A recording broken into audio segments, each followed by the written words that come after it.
Hello everyone, this is Shandana Sheikh, the CEO and founder of the British School of Excellence, Lahore. The British School of Excellence, Lahore is a country partner of the British School of Excellence, UK, and the only internationally accredited and certified etiquette, manners, and core life skills institute in Pakistan.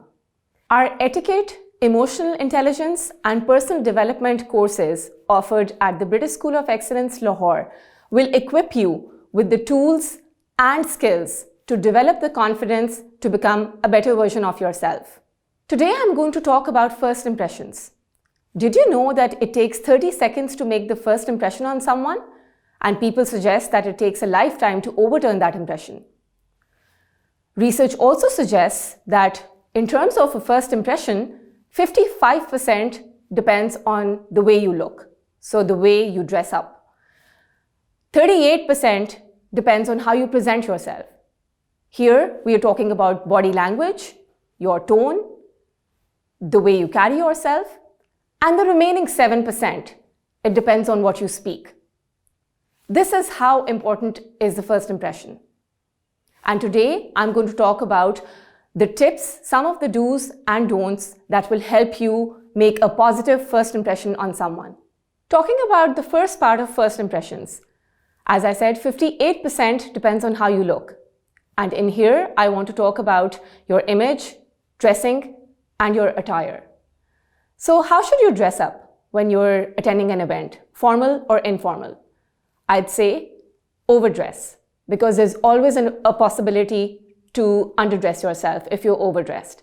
For example, if you're attending a birthday party, I'd suggest wearing a jacket, because you could always take it off if you see that other people are slightly underdressed.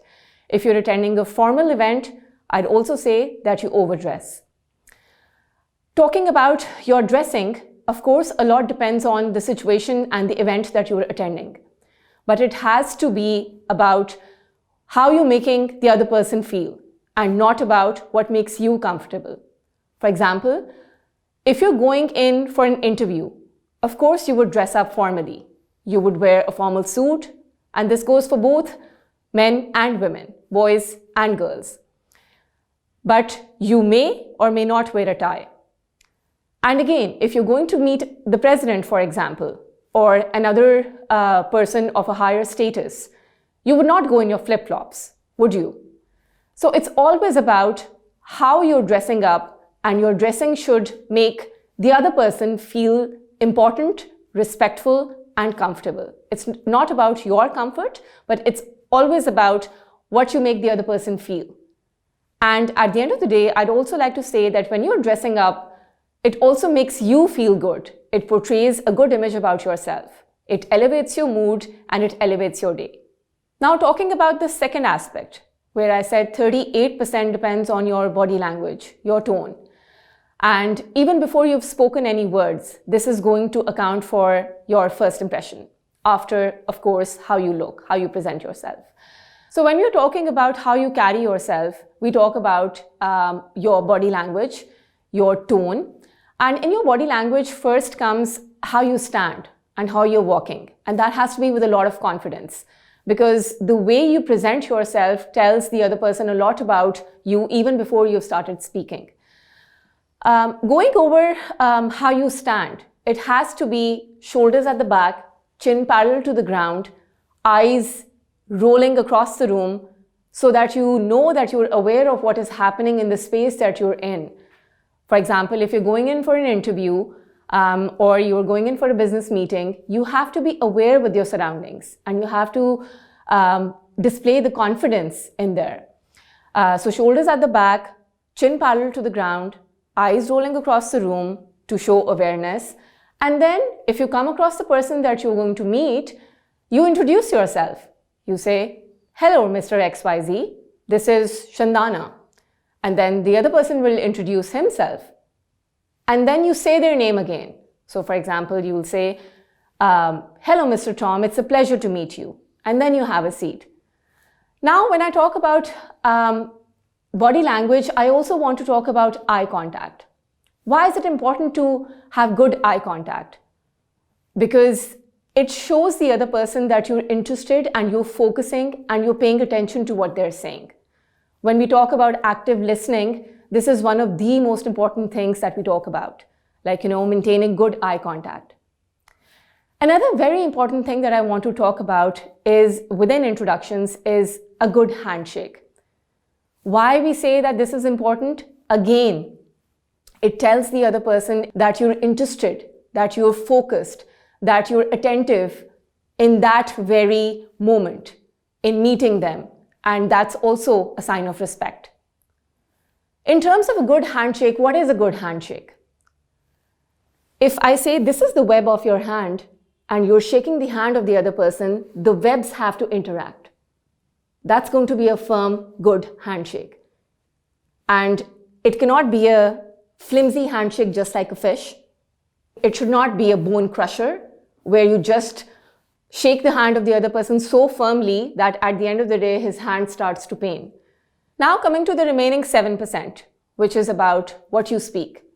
This, of course, varies with different contexts, different situations, different people, and of course, different days as well. Some days you have to speak less because you're on the receiving end, you're on the listening end. For example, if you're the interviewer, interviewing candidates for the next job, for the next vacancy. Or let's say if you're a student appearing for your university interview, you will have to go prepared. You will need to prepare yourself in line with the particular event that you're attending or the particular social situation that you're going to face. If you want to remember how to make a first positive impression, I'd like to give you a top tip. Just remember 6 S's. Stand up tall, shoulders at the back, chin parallel to the ground, eyes rolling across the room to show awareness. The second S, say your name. So that's very important when you're introducing yourself. Good morning, I'm Shandana Sheikh. The third S, say their name back. When you introduce yourself and after you've introduced yourself, the other person also introduces themselves. And after they've introduced themselves, you say their name back. So for example, hello. This is Shandana. Hello. This is Tom. Hello, Tom. It's a pleasure to meet you. The fourth S, smile. So it's very important to smile. Why? Because it only takes 14 muscles to smile. And how many muscles does it take to frown? 72. So surely it's very important to smile, and smile. When you smile, it brightens up your eyes and it brightens up your face as well. So you should definitely smile. The fifth S is see in their eyes. So I've talked already about how to maintain and the importance to maintain good eye contact. And the best rule to follow is look into the eyeballs of the person you're speaking to. If you feel that you're underconfident and you don't want to look into their eyeballs, a very good alternative is to look between the spaces between the eyebrows. So this is just right here, between the space of your eyebrows or of the other person that you're speaking to. So maintaining good eye contact is the fifth S that I want to talk about. And the last one is a good handshake. So giving a good handshake is giving that good introduction or that good beginning to the meeting that you're going in for or to the event that you're attending. So those are the 6 S's that you should always keep in mind when making a positive first impression. And you're surely going to ace any social situation with a lot of ease, with a lot of confidence with these top tips. Why do we even need to talk about soft skills? Why do we even need to talk about etiquettes, manners, and core life skills? The reason why is that these are the hard skills now. These are no longer the soft skills. And these are going to be the future skill of tomorrow for all workers, for all candidates who will be going out for jobs, for all of those students who are going to be applying for universities. Research suggests that Resume Builder conducted a research on 1,500 leaders around the globe of big companies. And what was the number one skill that they demanded that candidates must have? It was soft skills. It was etiquette training. It was the skill that they wanted candidates to know how to present themselves, how to dress up, how to maintain eye contact, how to even go on a lunch break. Big four companies, for example, KPMG, EY, PwC, Deloitte, they've all asked for etiquette training and soft skills training for the junior hires because they know that this is going to be the skill of tomorrow. This is what the candidates are missing. We have come a long way after COVID, and software such as ChatGPT, AI must be transforming and serve as a very good visual aid for most companies and most candidates as well. But what is still lagging? What is lagging is those interpersonal skills that are being lost by the effect of technology innovation. And we need to preserve those skills.